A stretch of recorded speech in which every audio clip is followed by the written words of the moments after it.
और ये पैसा वापस करना होगा। महिलाओं की लाइन बहुत लंबी थी। मंत्री जी ने भी, आदरणीय मुख्यमंत्री जी ने भी और हम लोगों ने भी इसका जोरदार खंडन किया कि ये किसी भी कीमत पर ये पैसा वापस नहीं होगा। जिनके खाते में गया ये पैसा उनका हो गया। और कई बहनें आकर मिली जिन्होंने कहा कि हमने बकरी खरीदा, हमने सिलाई मशीन खरीदा, हम छोटा रोजगार शुरू कर रहे हैं, हमने दुकान खोला। ये एक ऐतिहासिक फैसला रहा। इसलिए एनडीए ने युवाओं के लिए रोजगार की चिंता किया, महिलाओं के लिए उनके रोजगार की चिंता किया, उनको उद्यमी बनाने का शुरुआत किया। ईबीसी वर्ग के लिए अलग से एक सुप्रीम कोर्ट के जज के अध्यक्षता में एक कमेटी बनाने का निर्णय लिया गया, जिसमें तांती समाज, ततमा समाज, निषाद समाज, तेली समाज, अति पिछड़ा समाज के कई वर्ग को इसमें जोड़ने का काम किया गया। इसलिए आज मैं सभी मीडिया साथी को भी धन्यवाद देता हूं। परसों मतदान होने वाले हैं और जिस तरह प्रचार अभियान एनडीए ने चलाया, सबका समर्थन मिला, सबका सहयोग मिला, जनता का भी समर्थन मिला, जनता तक हम अपनी बातों को पहुंचा पाए। इसलिए मैं सबका शुक्रिया भी करता हूं, धन्यवाद भी देता हूं कि आगे 11 तारीख को जो मतदान होगा उसमें थंपिंग मेजॉरिटी से फिर से एनडीए को जिताने का काम कीजिए। धन्यवाद। देखिए, उसमें निर्वाचन आयोग कार्रवाई कर रहा है और राज्य सरकार का स्पष्ट मानना है कहीं भी कोई यदि दिक्कत है तो निर्वाचन आयोग एकदम सख्ती से सख्ती कार्रवाई करे।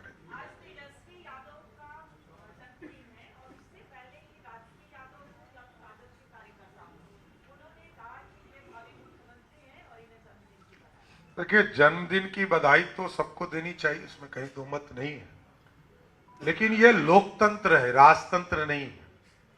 उनके आदरणीय पिताजी लालू प्रसाद जी जो पंजीकृत अपराधी हैं, वो स्वयं कहते थे कि रानी के पेट से राजा नहीं पैदा होगा। ये लोकतंत्र है। इसलिए लोकतंत्र में जनता तय करती है कि राजा कौन बनेगा।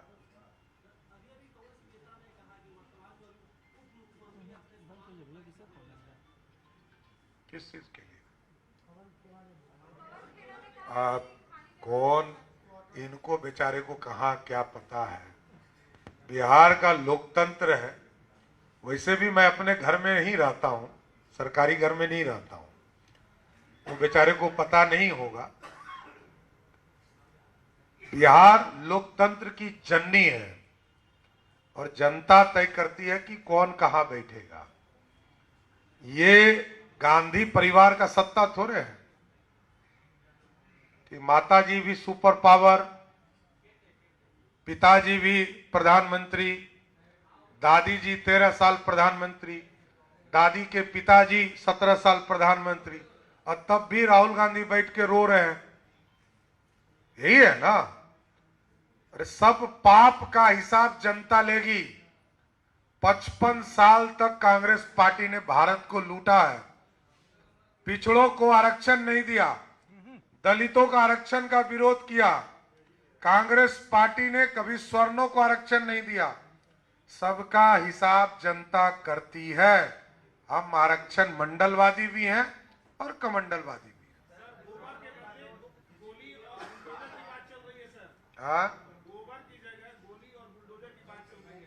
देखिए, कोई भी अपराधी अपराध करेगा उसको जेल में जाना होगा।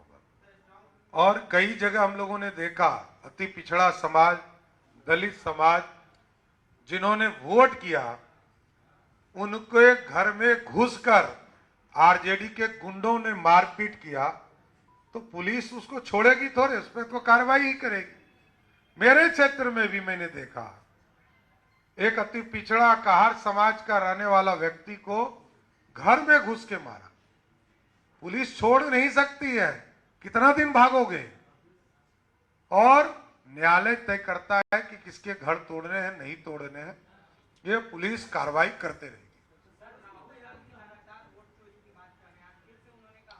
अरे जिनके पिताजी पर बोफोर्स का चोरी का आरोप हो, जिनके माताजी के राज में सबसे ज्यादा घोटाला हुआ हो, वो क्या करेंगे? एक व्यक्ति मिला आपको बिहार में जिसने कहा हो कि मेरा वोटर लिस्ट से नाम कट गया हो?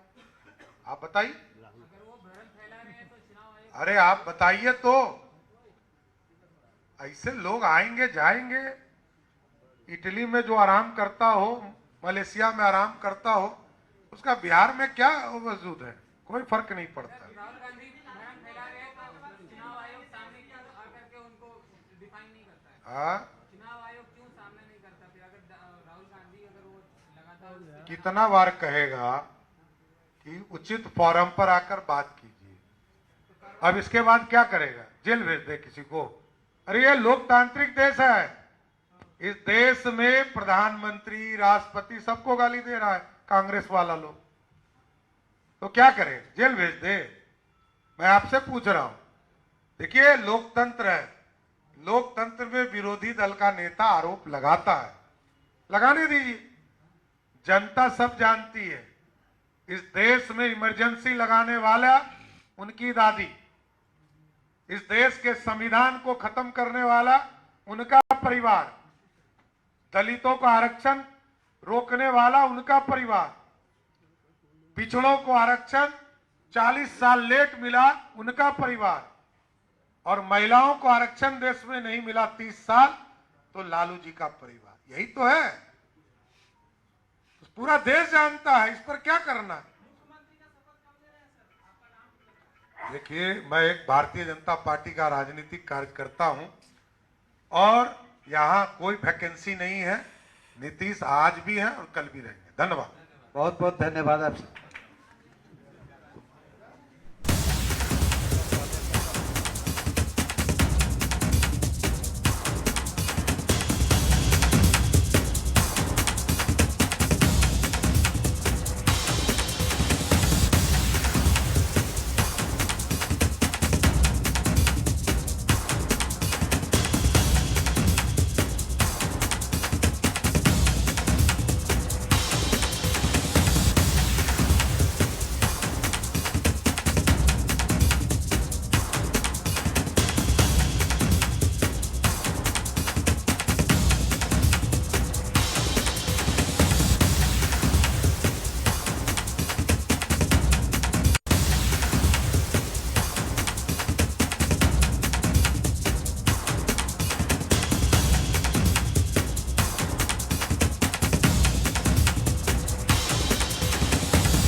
अपराधी कभी बख्शा नहीं जाएगा।